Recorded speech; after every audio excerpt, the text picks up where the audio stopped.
¿Qué tal? ¿Cómo estás? En esta oportunidad voy a hablar sobre el tercer domingo de Cuaresma, ciclo B. A lo largo de los domingos de Cuaresma, las lecturas nos ofrecen una doble línea de reflexión. La alianza que Dios ha sellado reiteradamente con la humanidad y la marcha de Jesús hacia su muerte y su glorificación.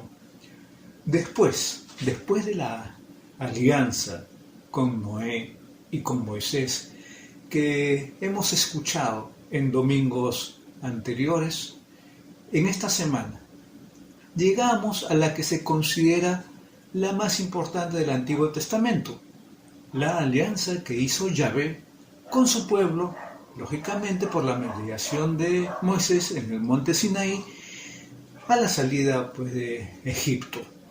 A esta se le llama alianza antigua, o bien también primera alianza, que prepara la que será la segunda y definitiva. La nueva alianza, restablecida por mediación de Cristo en la cruz. Así, toda la historia de la salvación la vemos desde la clave de la alianza entre Dios y la humanidad. El Evangelio nos sitúa en otra gran línea, la que nos prepara a celebrar dentro de algunas pocas semanas más el misterio de la muerte y resurrección de Cristo, su Pascua. De ese misterio de la entrega pascual de Cristo, Pablo nos ofrece una catequesis y Juan la imagen del templo destruido y reconstruido. Esto en los siguientes minutos. Lectura del libro del Éxodo. En aquellos días, el Señor pronunció las siguientes palabras. Yo soy el Señor, tu Dios, que te saqué de Egipto, de la esclavitud. No tendrás otros dioses frente a mí. No te harás ídolos, figura alguna de lo que hay arriba en el cielo, abajo en la tierra o en el agua debajo de la tierra. No te postrarás ante ellos, ni les darás culto, porque yo, el Señor, tu Dios, soy un Dios celoso. Castigo el pecado de los padres en los hijos, nietos y bisnietos, cuando me aborrecen. Pero actúo con piedad por 1000 generaciones cuando me aman y guardan mis preceptos. No pronunciarás el nombre del Señor, tu Dios, en falso. Porque no dejará el Señor impune a quien pronuncie su nombre en falso. Fíjate en el sábado para santificarlo. Durante 6 días trabaja y haz tus tareas, pero el día séptimo es un día de descanso, dedicado al Señor, tu Dios. No harás trabajo alguno, ni tú, ni tu hijo, ni tu hija, ni tu esclavo, ni tu esclava, ni tu ganado, ni el forastero que viva en tus ciudades. Porque en 6 días hizo el Señor el cielo, la tierra, y el mar y lo que hay en ellos. Y el séptimo día descansó, por eso bendijo el Señor el sábado y lo santificó. Honra a tu padre y a tu madre, así prolongarás tus días en la tierra que el Señor, tu Dios, te va a dar. No matarás. No cometerás adulterio. No robarás. No darás testimonio falso contra tu prójimo. No codiciarás los bienes de tu prójimo, no codiciarás la mujer de tu prójimo, ni su esclavo, ni su esclava, ni su buey, ni su asno, ni nada que sea de él. Palabra de Dios. La página que se lee en esta semana condensa los 10 mandamientos, el decálogo de la alianza entre Dios y su pueblo. De los capítulos 20-23 del libro del Éxodo, solo leemos el comienzo, empezando por una frase básica. Yo soy el Señor, tu Dios, que te saqué de la esclavitud de Egipto. Las normas de vida que siguen no vienen de un Dios extraño o de una divinidad difusa, son del Dios que hizo el mundo y el que les sacó de Egipto. Estos 10 mandamientos que en los capítulos siguientes del Éxodo están mucho más en detalle, resumen el estilo de vida que se pide al pueblo elegido. Unos se refieren al culto a Dios, otros al trato hacia los demás, empezando por el de honra a tu padre y a tu madre. El salmo que acompaña esta semana está convencido de que en estos mandamientos está la clave de la verdadera armonía interior y exterior. Los mandatos del Señor, dice, son rectos y alegran el corazón. Los mandamientos del Señor son verdaderos y enteramente justos. Por eso repetimos, Señor, tú tienes palabra de vida eterna. Lectura de la primera carta del apóstol San Pablo a los Corintios.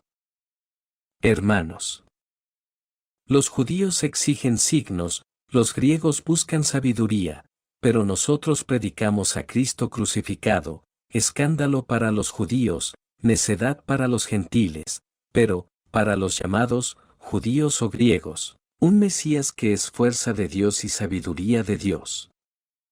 Pues lo necio de Dios es más sabio que los hombres, y lo débil de Dios es más fuerte que los hombres. Palabra de Dios. Pablo aborda en su carta a los cristianos de Corinto, en Grecia, el tema de la sabiduría verdadera. Los judíos piden signos, los griegos buscan sabiduría, pero la fe cristiana es fuerza de Dios, es el lenguaje de la cruz.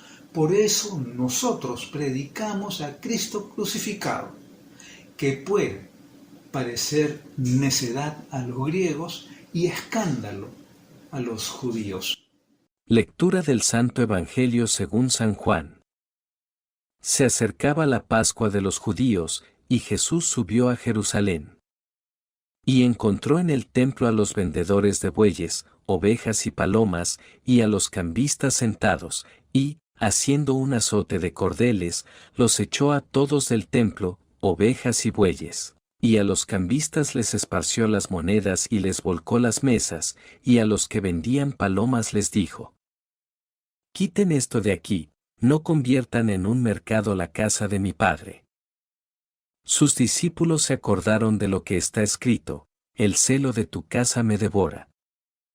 Entonces intervinieron los judíos y le preguntaron: ¿qué signos nos muestras para obrar así?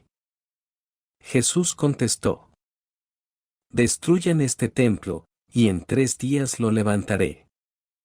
Los judíos replicaron: 46 años ha costado construir este templo, ¿y tú lo vas a levantar en 3 días?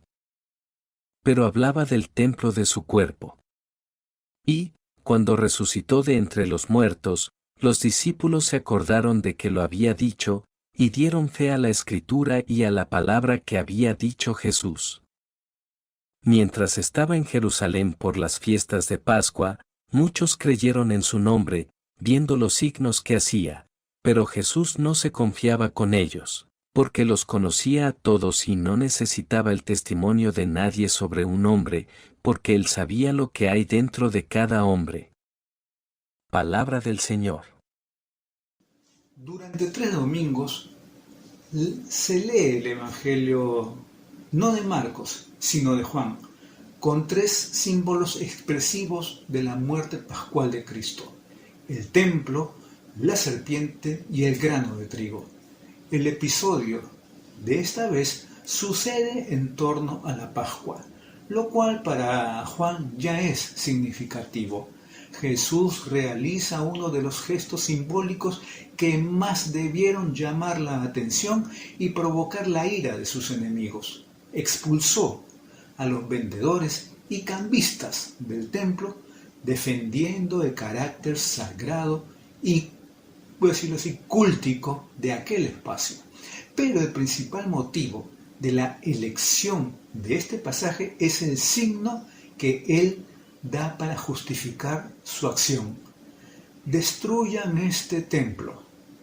Naturalmente, no se refiere al templo de piedra, que habían tardado 46 años en edificar, sino al templo de su cuerpo, anunciando así, aunque de momento nadie le entendiera, su resurrección. Los mandamientos de la primera alianza siguen siendo válidos. Son 10 palabras, eso es lo que significa decálogo, que Dios nos ha dirigido de una vez por todas para que vivamos según sus caminos. Jesús no suprimió estos mandamientos, les dio motivaciones más profundas, ámense como yo los he amado, por ejemplo, y los completó, sobre todo con las bienaventuranzas y el sermón, el famoso sermón de la montaña. Los mandamientos son universales. También los paganos deben honrar a sus padres y respetar lo ajeno. Y nosotros los cristianos también debemos defender la vida y practicar la justicia social y la ética sexual y sobre todo no tener otros dioses como valores absolutos en medio de una sociedad que nos lo ofrece en abundancia. Eso sí, nosotros tenemos además los valores que nos ha enseñado, ¿quién? Jesucristo. Los primeros mandamientos, como ya de repente todos saben, nos hacen mirar a Dios. No tendrás otros dioses frente a mí. No pronunciarás el nombre del Señor, tu Dios, en falso. Santifica el sábado, dice. La tentación que todos tenemos es la de fabricarnos ídolos, más a nuestro gusto y rendirles culto. Tal vez no serán ahora ídolos en forma de estatua de piedra o madera, aunque si a alguien le dan la estatuilla del Oscar, puede ser que experimente la tentación al pie de la letra. Lo pongo como ejemplo. Pero sí, todos podemos caer en la adoración del dinero, del prestigio, del placer, de lo material. A partir del cuarto mandamiento, nos hacen mirar al prójimo. Honra a tu padre y a tu madre, no matarás, no cometerás adulterio, no robarás.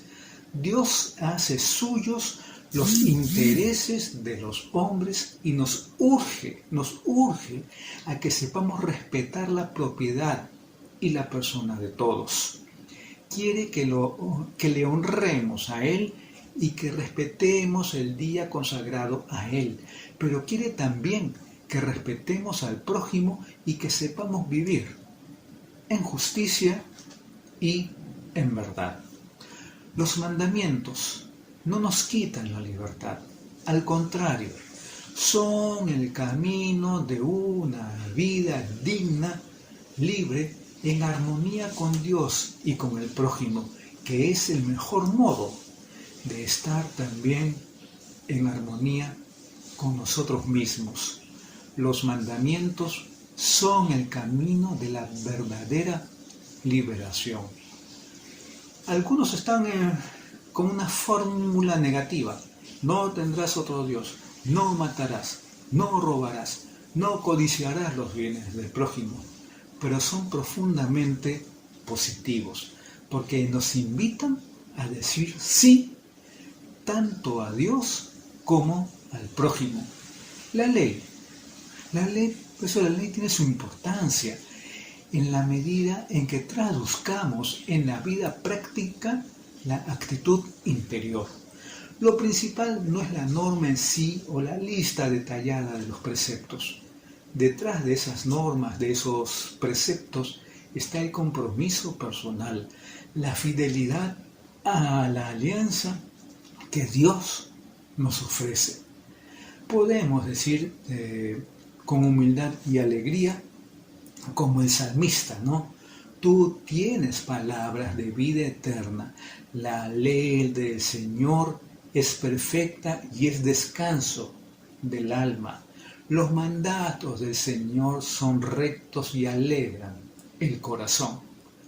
Nos iría mucho mejor como personas y como humanidad Si hiciéramos caso de esas palabras de vida que Dios nos dio a todos a través de Moisés y de su pueblo, sería útil que nos asomemos a esas páginas que el Catecismo de la Iglesia Católica dedica a los mandamientos, entendidos ahora desde Cristo.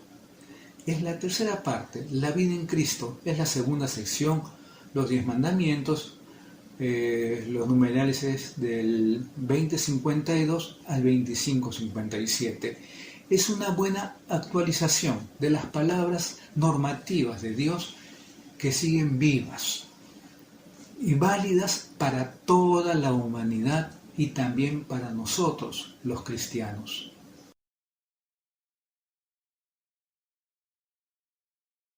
El episodio del templo, cuando Jesús echa fuera a los cambistas, a los mercaderes de animales, expresa cómo quiere Él que sea el verdadero culto, en espíritu y verdad. Jesús quiere que el templo sea casa de Dios y que no se corrompa con intereses personales, sobre todo económicos. El provocativo gesto de Jesús no les debió saber para nada bien a los encargados del templo, que tenían montado un buen negocio ahí, porque todos los que venían o iban a rendir culto a Dios tenían que adquirir allí los animales, bueyes, corderos, palomas, y también cambiar la moneda que trajeran, porque solo se admitía la oficial, lógicamente, la moneda oficial de Jerusalén. No sabemos si después de esta circunstancia, de este episodio, cambiaron las costumbres del templo, o fue solo de un gesto simbólico de Jesús. Es, sí, una lección que sigue siendo válida para la iglesia de todos los tiempos, porque siempre tenemos la tentación de orientar el culto para nuestro propio beneficio. El verdadero culto no es la ofrenda de cosas materiales, no, sino la de nosotros mismos, como la ofrenda de Cristo en la cruz cuando llevó a su plenitud el culto de la humanidad a Dios. Nuestro culto debe ser vital, interno, además de ritual y externo. Él mismo se entregó en la cruz hasta las últimas consecuencias, sellando pues así, no con ritos en el templo, sino con la donación de su propia persona, la nueva alianza con Dios. Pablo, en su lectura, nos ha preparado para entender lo que significa que Jesús anuncie su muerte y su resurrección.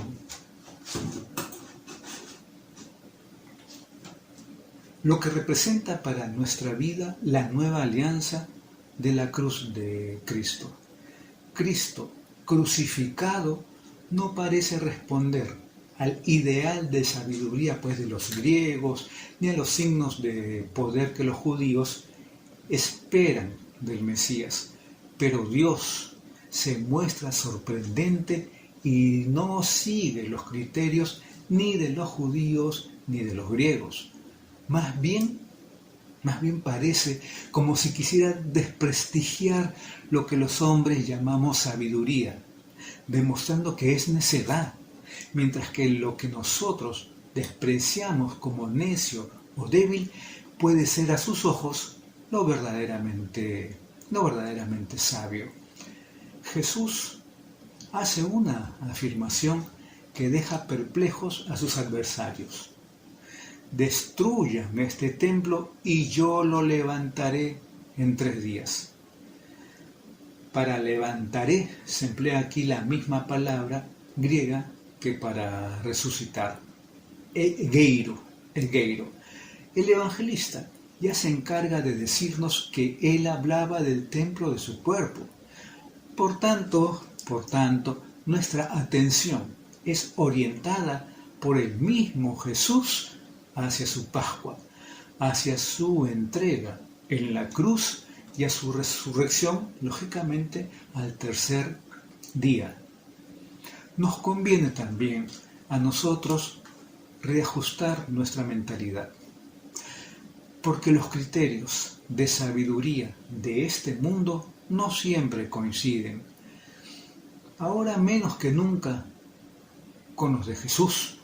La sabiduría cristiana se basa en Cristo crucificado, que chocaba en el ambiente helénico y judío y sigue chocando también en la cultura actual, que valora solo el éxito, la salud, la eficacia, la fama. Pero la cruz de Cristo es lo que nos ha llevado a la verdadera felicidad, porque es la sabiduría y la fuerza de Dios.